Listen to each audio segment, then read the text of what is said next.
If you guys don't know, by the way, I'm Josh. Thank you, Sean. Give it up for Sean, everyone. So my name's Josh, if you don't know. I think I'm here most Sundays, so most of you probably know me if you've been here before. And I spoke last Wednesday, so some of you, how many of you guys were here on Wednesday? 2, 3, okay, we got a few. I'm not preaching the same message, so don't worry. It'll be something different, but it'll be just as good, is the plan.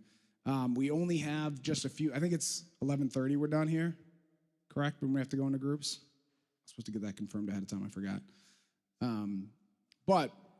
So I just want to say just a couple of things to get things started. Before I talk, I do want to, again, mention my book. Again, if you guys have heard me a bunch of times, sorry, not really though. It's my book, Everything I Know I Learned About Sports, devotional, sports themed. I want to give it away again. I met somebody earlier wearing a Baltimore Ravens jersey. Where is he sitting? Is he sitting somewhere? Is he in here? Oh, I was going to give him a copy of the book. Maybe I'll give him one later. Okay. Anybody else a sports fan in here? Depends what sport. What sport? Okay. This is, I'll say mostly, there's a lot of different sports. But I'm going to do a little trivia. If someone can tell me who threw the Minneapolis Miracle Pass, I'll give them this book. What? Case Keenum, yes. Come on up here. What's your name? Sam? There you go. Actually, I don't know if this is a flex or if this is embarrassing, but either way. Sam?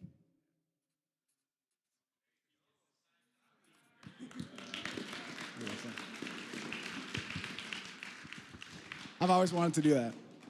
So, all right, I'll just take a few more minutes here and then we'll go into groups. So last week, or on Wednesday, I talked about practice. And if you guys missed it, you can watch video on YouTube. But we talked about how church is kind of practice for real life is the game, right? I'm not going to talk about sports a whole lot. All right, a few of you said you're a sports fan, but not all of you. That's fine. That's my last sports reference of the day. But one of the things I talked about practicing in church was how to love people. Practice loving people. And that's one of those things that, as someone who grew up in the church, you hear that a lot in the church, that we're supposed to love people, right? John 15:17 is going to be my key verse for this, if you want to throw it up. John 15:17, Jesus, I just love if you guys don't know me, or maybe you don't know this about me, I love simplicity. I love stuff that just logically makes sense. I like practical things that I can apply to my life. So some people like to study deep theology, Hebrew meaning, that kind of stuff, which is great if you do. But I love when Jesus says it so simple in the NIV version. He's talking to his disciples. He says, "This is my command, love each other." Just as simple as that. We don't have to theologically break down what this verse means. Love each other, right? So we know this is a command from God. If you've gone to church long enough, even if it's just a couple times, you've probably heard love each other, right? We've talked about love, but how often do we talk about how to love people? What does it actually mean? Again, I like practical things. I like real things. I like stuff that I can take home and apply to my life. So what does it mean to actually practically love people, right?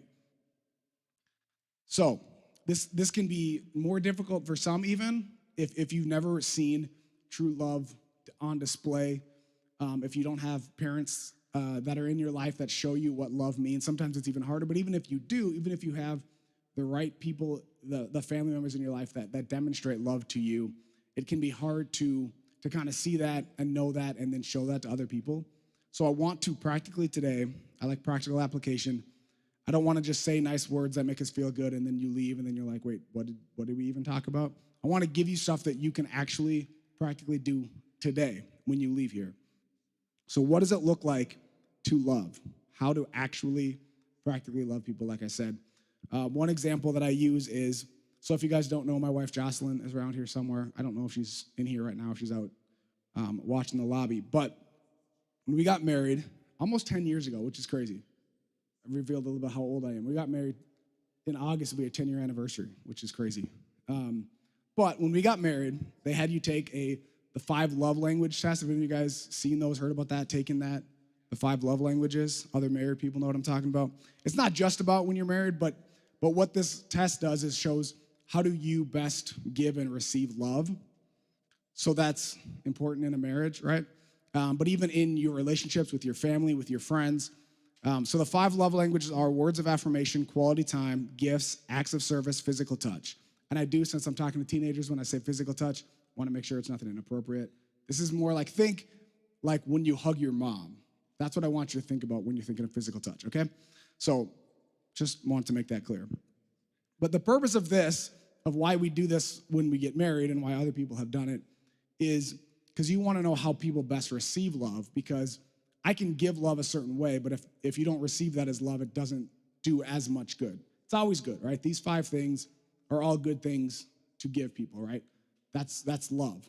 But it means, but different love languages mean different things to different people, right? An example I'll use is, for me, words of affirmation is super low on my list, right? And I'm not saying you can't say nice things to me. Please do. Like I said on Wednesday, compliment my shoes, please. That's the only thing that I really care about in what I'm wearing is my shoes. So if you want to say something nice to me, you can come up, compliment my shoes.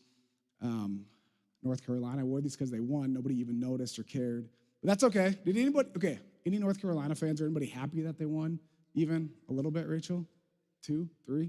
Yeah, a little bit? Okay. I did want to say this, sorry, taking more time than I should, but for any Duke fans that might be watching, or Coach K, I know you watch a lot. Coach K is a big fan, so although Pastor Dustin's not here, so he might have tuned out. But Coach K, if you're watching, there's nothing embarrassing with last night. Last season in the Final Four, that's super impressive. Losing to North Carolina as an 8 seed isn't embarrassing. Had a great year, had a great career. Coach K, I just want to say, best coach probably ever, right, in college basketball history. All right, back to my sermon. So, words of affirmation. Oh, here, I'll tie it all in. Those are words of affirmation. Those are positive things that I said to Coach K, affirming him that he's a great coach. See, so there's an example. Okay, so if my wife asked, I didn't go off topic. I stayed on topic. There was just a great game last night, so it's still in my head. All right. So I'm saying, so for my wife to say nice things to me, to compliment me again, other than my shoes, because I appreciate that, doesn't do as much for me as other things because words of affirmation aren't very high on my list. So, and I'm not saying you need to go learn everybody's love language and bend over backwards. Pleasing people is not good. It's not healthy for you. But when you understand what I'm talking about is how to love people and how to practically actually show love to people. Like I said, these 5 love languages can be a great start. But then just getting to know people and loving them, showing love to them the way that they best receive love. So what I want you guys to talk about in your groups is, what does it look like to love your classmates, your friends, your parents, your siblings, even people you don't like or don't agree with? And I think that's huge in our world today. I don't know what it's like to be in middle school, high school right now in 2022, but I know what it's like to be an adult in 2022 and having loving conversations or relationships with people who maybe don't look like you, don't act like you, don't think like you, don't believe like you, can be very difficult. Like, to have a good, healthy relationship and a conversation built in love can be difficult right now in the world we live in. And even I had a friend who was raised in church. She's about my age, went to a Christian high school all her life, and was very much like in this, I'll say, Christian bubble. And nothing wrong with that. I was raised in Christian school. But she was telling me this story about how when she went to college, right, she went to a public university, and she was partnered with a couple of Muslim students in just like a group project. And she was literally like kind of embarrassed that, like, I didn't know what to say to them, because growing up someone who grew up in the church, knew that she was supposed to love them, but didn't really know how because she'd never interacted with them. I had a friend in college actually came up to me. He's a white guy from Colorado. And literally, when he found out that I was half black, he just said, I've never talked to a black person before from a small town in Colorado. And was like, honestly, I don't know what to say, because I've never spoken to them to a black person before. And we had a great conversation. I'm glad that he talked to me and we could have that conversation. But sometimes it can be intimidating to talk to people you don't know, who don't look like you, don't think like you, don't act like you. But we're called to love first. We are called to love people. So I want you to talk about in your groups how to love people. We talked about practice on Wednesday. this is your practice. In church right now, have these conversations on how to actually love people so that when you go out into the world, you can love people like Jesus told us to do. Okay? That's it for right now. We'll go to your groups. I do have which group everybody is in.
Welcome back. Welcome back. I'm not going to jump straight in because I know people are still wandering in and stuff. So just welcoming you back. Welcome back. How'd it go? Good. Okay, I saw a kid over here in a LaMelo Ball jersey. Where's he at? Can you come up here? I want to give you a copy of this book. Kid in a LaMelo Ball jersey. There we go. What's your name? DJ? TJ? What was it? Timothy or TJ? What do you go by, TJ? All right. Can I give you a copy of this book? Thank you. There you go. I mean, it should be an Anthony Edwards jersey, but that's all right. He should have won Rook of the Year, not LaMelo Ball, but that's all right. LaMelo Ball is good too. All right. As we're getting everybody back, I just want to say, okay, here's what I forgot to do earlier, but since we're waiting for people to come back, and I'm going to keep talking about sports. Sorry, I said I was done, but just one more thing. If you're watching online, in the chat, tell me if you're a sports fan. Tell me if you're happy about North Carolina beating Duke last night. Or maybe if for some reason you were more into the other game, which good for Kansas and Villanova. Well, I guess better for Kansas since they won. But that Duke North Carolina game was, if you guys aren't college basketball fans, that was such a big important game. Like maybe the best rivalry in sports. Coach K's last game, if he would have won, he could have kept playing. But his last game, he retired after. Okay, I won't go into that now. Well, I'm letting people settle. I'm doing that on purpose, so I wasn't distracted. That was intentional again. Remember, it was intentional, okay? All right. So Sutton has been voluntold that she's going to talk for a minute. Are you still up for that? Okay. So give it up for Sutton. She's going to just talk a little bit about what their group talked about. You got to stand up. You can't just do it from your seat. But I like sitting down. You can sit on the stage. I'll let you do that. You can sit like this. So what do you want me to say? What did your group talk about? All right, well, we really just talked about how to love people. A lot of the times, even if like we don't truly like the person, and even if like we don't want to be close friends with them, it's like the everyday acts that you do in life that can just show love. Like compliments and just being nice, or even holding your tongue when you don't feel like being nice. That's a good one. Like, because if you say something just out of like spite, even if you don't know them, like that could wreck their entire day, you know? So it's just those everyday little acts. Shows love. Give it up for Sutton. I love that. Sometimes it's what you don't say, right? Anybody else have a hard time? Sometimes you want to clap back at somebody and you're like, nope, no, I'm going to hold my tongue because that is not what Jesus would do right now, right? Okay, so hopefully you guys had good conversations in your groups about talking about practically how to love people. I want to give some examples of my own, some things that you can do. I love everything that she said. I think it was fantastic. Hopefully, when you guys are talking about those people that annoy you, didn't use names, at least not if they're in the room. Let's not do that, right? We want to get along with everybody. That would be an example of not showing love, right? If you told someone to their face that you don't like them, that's kind of mean, right? So again, maybe you had a great parents who showed you an example. Maybe you grew up in the church, you had role models, you have friends that show you, that gave you great examples of how to show love to people. But ultimately, Jesus is our example, right? So I got 6 examples of things that Jesus did that showed love to people, and we can do the same things in our life. So again, if you are taking notes, great, write these down. If not, watch it back later. It's good for our algorithm to get YouTube views anyway, so go back and watch it. And by the way, subscribe to our channel. If you're not subscribed to our channel, subscribe to our YouTube channel, hit the bell to get notifications. We appreciate that. While you're there, you can subscribe to my channel too. I have my own YouTube channel, but I'm not allowed to give a plug for it while I'm preaching, so I can't tell you because then I'm giving a plug for it. It might be my name. It might just be my name, but I can't. What? Oh yeah, just between you and me, it's just youtube.com/Joshua Coan. So it's just my name. So, but don't tell anyone because then it's a plug and then. But here's the thing: subscribe to my channel, appreciate that. But also subscribe to the Living Word Youth channel, because that way I can say that I got you guys subscribers too. Because if you subscribe to my channel and not the youth channel, then they'll be like, you took subscribers away from us. I'm like, well, no. So just to make things even, and actually subscribe to the main Living Word channel too. That's actually part of my full-time job is the YouTube channel. So if you want to subscribe to that, I'd appreciate that as well. My boss would appreciate that. Might even get a little bonus or something out of it if I got all these youth to subscribe to the Living Word YouTube channel for like. Okay, still on topic somehow. All right, so 6 things. Yes, write them down. These are practical things that you could do. If you couldn't come up with anything in your group or in your head on what you can do to practically show love to people, these are things that you can do right now. Well, not right now, maybe not during service, but when you get home, to practically show the love of God to your family members, to your friends, to your siblings you might not like and find annoying, people at school. So the first thing is Jesus met people's needs. So Matthew 14:16, I'm gonna have a scripture for all of these because these are actual things that Jesus did, right? You don't have to necessarily turn there, or they'll be up. I probably won't read them word for word. But Matthew 14 is when Jesus is feeding the 5,000. You guys have probably heard that story. But what I love about that story is Jesus told the disciples came to Jesus and said, these people are hungry, we need to send them away to get food. And Jesus said, they don't need to go anywhere. you give them something to eat. And that was Jesus practically meeting the needs of these people. It's not that the people didn't have money. It's not that people couldn't necessarily get food for themselves, but they were there, and Jesus practically met their needs. He provided for them. And that was the story when he, if you don't know the story, you're familiar with it, when he broke the bread and the fish, and it actually multiplied and fed 5,000 people, because he practically met the needs of the people, like practically with the fish and the loaves, but then miraculously multiplying it. That's why our church does a lot, and a lot of churches do outreaches and help the community, because that's what Jesus did. He practically met people's needs. That's how you show the love of God, right? It's one great way to love people. Our church actually, as our big outreach truck says, we love this city on it. Like that's why we give, because we love, right? Because we love them and we care about these people, and we practically show the love of God by providing for their needs, okay? Second example is Jesus saw people. And there's probably a lot of examples of really all of this stuff, but I love this example in Luke 19. It's when Zacchaeus, you guys know the story of Zacchaeus. If you grew up in this church, I'm sure you saw, do they still use like the felt paper to like tell Bible stories? Or I'm sure they have something way cooler, like technology-wise. Jack's looking at me crazy, so no, they don't use the felts anymore. When I was a kid, they used to have like felt, and then they would stick it up there and then move them. Grace knows what I'm talking about. Yeah.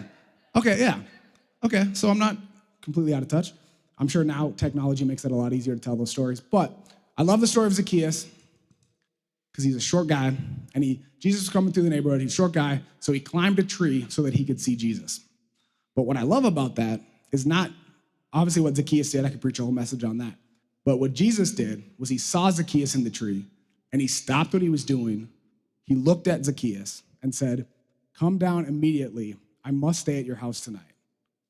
Our house today. So he was like, he stopped what he was doing. Not only did Zacchaeus see him, he saw Zacchaeus. So seeing people is a very simple way to love people, to just see them, to just make them seen and known. A lot of people, why they're angry, why it's because they don't feel heard, right? Make people feel heard. Listen to people, see them. And then what I love he does next, so first with Zacchaeus, he just sees him. That's the first thing that is so important. The second thing is he spent time with him, right? The next verse, so that was 5 and 6. Verse 7, he said, all the people saw this and began to mutter, he has gone to be the guest of a sinner, right? Zacchaeus was a tax collector, I think. So he was stealing from people, and he was not a good guy, but Jesus went and had dinner with him. And if you read the Gospels, he had dinner with sinners. Like he was no stranger to talk, and he got flack for it all the time, right? Like the Pharisees would always give him a hard time about the people that he was hanging out with. And I do feel, again, because we're talking to teenagers, and really anybody, when I talk about this stuff, it's important to understand and caution the people you're hanging out with, because it's very important that you're surrounded by people that are building you up, building up your faith, encouraging you. So I don't want you to say, oh, I'm going to go hang out, go to this party and do all this stuff because that's what Jesus did and hung out with sinners. No, you got to know what your intention, why you're there. Are you influencing them? Are they influencing you? And even if maybe you start with best intentions, that you're going to hang out with these people because you're going to show them the love of God. If things start, you know in your spirit, right? You have a personal relationship with God. If you know, hey, this isn't right, this isn't where I should be, they're actually bringing me down, they're actually peer pressuring me into doing things that I know I shouldn't be doing, then you got to cut those ties, right? So there's going to be different situations where you got to hear from God. But Jesus was not afraid to have dinner with sinners and to have conversations and do life with these people. Because how else are we going to reach them, right? I talked about on Wednesday, there's a lot of people who need what we get here, but will never step foot in a church. So unless you go out there and you actually be Jesus to them, they're never going to know Jesus. They're never going to see Jesus. They're never going to understand that. So it's so important that we don't just hide in our little Christian bubble, but we actually are in the world. And I'm not even saying you don't even have to necessarily go out. And I mean, if you go evangelizing on missions trip, all that's great. But even just who do you work with? Who do you go to school with, right? And even if you go to a private school, I'm telling you, there's opportunities to influence people for Jesus at private schools. I went to private school, Christian school. Not everybody there is 100% sold, right? So, and especially if you go to public school, if you work, your family members, maybe you're here and your family isn't at church here, but you've made the decision to come, or your extended family, holidays are a great opportunity to be Jesus to some family members that you might not always get along with, right? You got Easter coming up. If you guys have a nice Easter dinner, you might have family members that don't know Jesus, and you have an opportunity to love them just by spending time with them, right? And not thinking because you're a Christian, you're too good. Because I know that's something that conversations I've had with non-Christians too, is they're like, Christians are so judgmental. They think they're better than you. But what an opportunity for Jesus, who literally was the Son of God, by the way, was not too good to spend time with these people. He did not look down on these people. He saw these people. He stopped, saw Zacchaeus, and went and had dinner at his house. Even when people didn't like it, all right? It said people were saying bad stuff about him. Didn't like that. So number 4 thing is to serve people. You guys have probably heard this story, if you haven't, of Jesus washing the disciples' feet, right? It's a pretty common story. It's huge, and I'm not telling you to go wash people's feet, especially without permission. That gets weird. That's not really something we do in 2022, but it was a big deal for Jesus to wash these disciples' feet. You think feet? I think just feet is plural, right? Sorry. Feet, to wash their feet was a big deal. And think about this. What still blows my mind, I don't think we talk about it enough in the church, Judas was one of those people. He washed all of their feet. He knew what Judas was about to do, right? Betray him, sell him for pieces of silver, and to die on the cross, and he still washed his feet, right? Like, that's crazy. So all of this stuff, right? Even people you don't like, right? How can you show love to people who you don't like, who don't agree with you, who you don't get along with? Some of those people might be in your own family, again, school, whatever that looks like. But Jesus washed the feet. So in 2022, like I said, washing someone's feet probably isn't an example that you're going to go home and do. In fact, probably don't. It's kind of weird. I don't know. But there are things. But if you think about washing their feet, well, what is that? That's like such a lowering yourself and serving somebody else. Like literally, physically lowering down, but like washing someone's feet. And back then they weren't wearing shoes, right? They were barefoot or with like sandals, I think. I don't know. I've seen pictures. I wasn't there. I don't know what they actually wore on their feet. But they weren't Jordans, because Jordan came out in 1985 was the first Air Jordan. So they definitely weren't wearing those. So when they're cleaning their feet and they're living in the desert, right? Like dirty, nasty feet, like it was gross. It was bad. And they lowered themselves, humbled themselves to serve somebody else. So for you, it might be, I don't know, in the cafeteria, taking somebody's tray and throwing their trash away, right?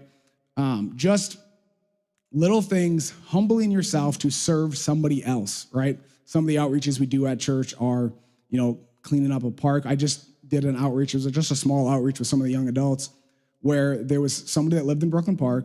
The city of Brooklyn Park said they had to move. There was like some lumber, they had done some remodeling or something. There was wood on the side of their house that the city of Brooklyn Park said was like not in code. And this person wasn't physically able to move it themselves. So we just had a group of guys from church went over there and just literally moved just some stuff, just some easy, simple stuff.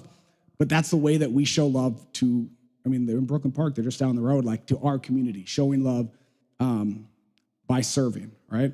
That's why we do what we do. Number 5 is putting others first.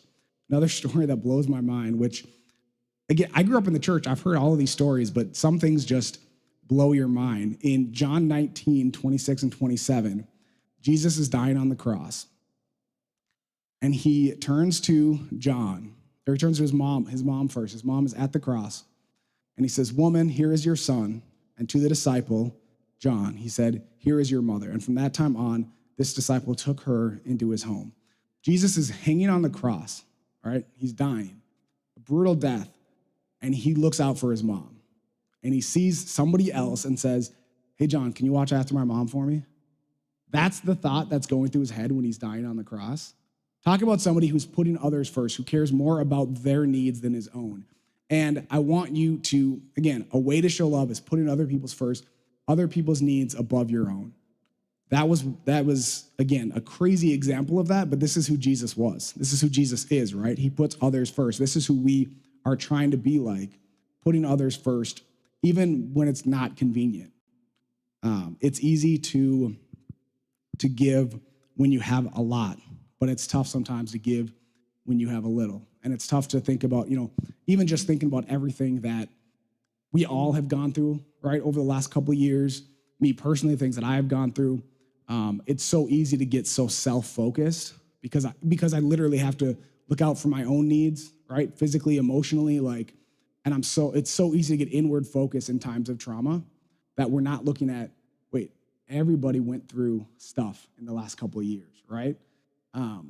So what do other people need? How can you meet their needs? And I'm a big believer in, if you meet the needs of other people, God will look out for you, and he's going to make sure that you're taken care of. I feel like it's so easy, and in the world we live in, and I know there's nothing new. I know this is, because they dealt with this in the Bible, right? Thousands of years ago. It's not new that we live in a selfish society. I feel like us older people like to be like, oh yeah, kids with their selfies and social media, they're so selfish, and they only think, it's not new, right? We've all, since the beginning of time, people are selfish. We look out for ourselves first. This is when Jesus came, that was one of the most radical things, was he was like, no, look out for other people. And I firmly believe when you take care of other people, and I could back it up with scriptures because it says it a lot about give and it shall be given unto you, but I firmly believe if you're looking out for the needs of others, God's not going to leave you hanging. God's not going to allow you to go broke by giving. I firmly believe that. And so that's just something Jesus always put other people's first, people's needs above their own. And in times of crisis, it's a lot easier to get inward focused. But that's really the time we need to be outward focused, because if you're inward focused and you're just trying to take care of your own needs, you can only do so much, right? You're limited with your resources, with your knowledge, with your connections, your abilities, the people you know. You can probably help yourself out a little bit, but wouldn't you rather have the God of the universe on your side looking out for you than yourself, right? As smart as you think you might be, as talented as you think you might be, and I'm talking directly to myself right now. To be honest, this isn't my notes, but I'm just thinking about, because I'm the kind of person that likes to have a plan, that likes to know what's going on, so when something's going on in my life, I immediately go to, how can I fix it? How can I fix it? And as smart as I think I might be, as talented as I think I might be, or the connections I might have, wouldn't I rather have God looking out for me? And when you unselfishly look out and take care of other people, it allows God to then take care of you when you let go of your own needs. So I don't know if anybody else needed that, but I did. I needed to hear that today. The sixth thing that I'm going to talk about that Jesus did was he forgave people, even when they don't deserve it. Again, this story, I heard it so many times, but if you think about it, it just blows my mind. In Luke 23, verse 34, again, Jesus is on the cross, and it's when he says, Father, forgive them, for they don't know what they are doing. And I'm pretty sure the very next verse is and they gambled for his clothes. So he's up on the cross, just got beat, right? Watching them gamble his clothes away, right? And just such disrespect.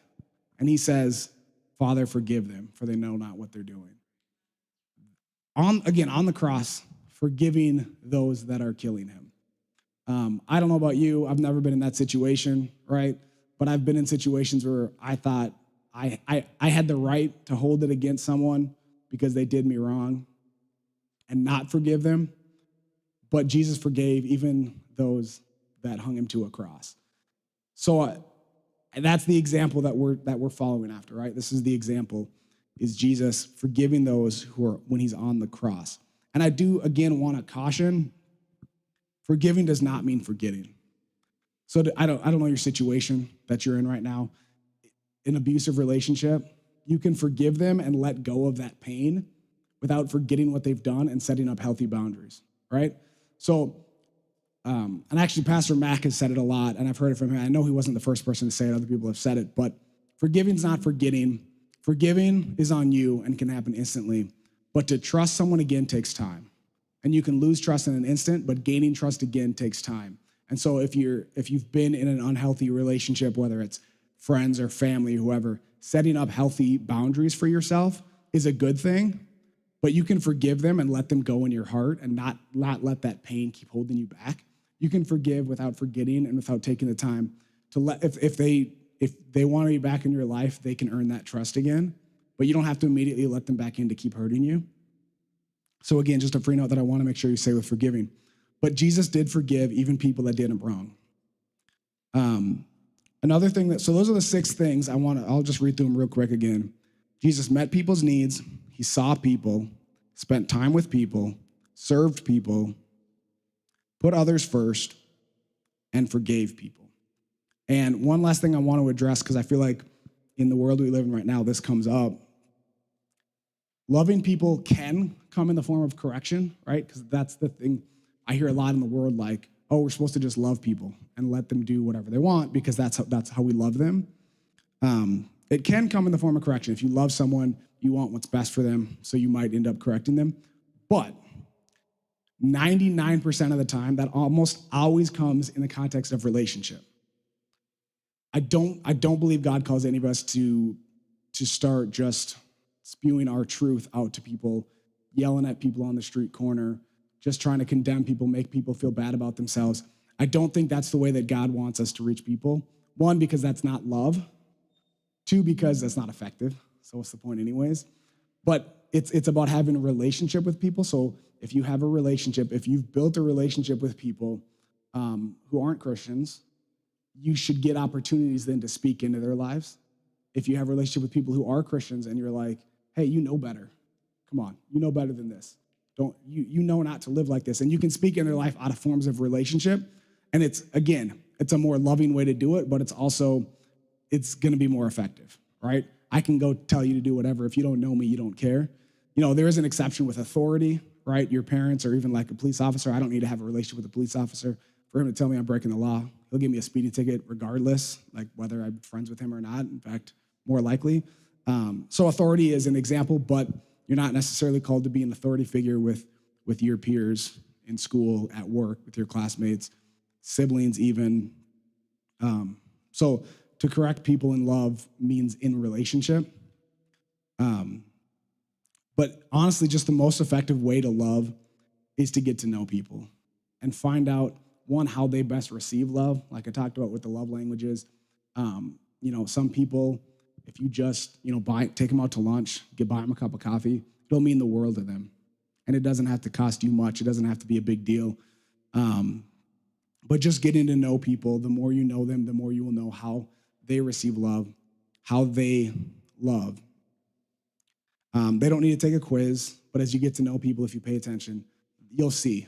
If you're looking for it, you'll see the ways that they best receive love, right? And how to show people love. But also just getting to know people, like I said, seeing people is a huge way to show love. So if you get to know someone, like sometimes that's the best way. You ever had a conversation with somebody who only talks about themselves? And you're like, okay, fine, I don't care. But when you have a conversation with somebody, like the best conversationalist, which I'll say, like Pastor Ryan Watkins, I've known him for a very long time. He is probably the best conversationalist I've ever had.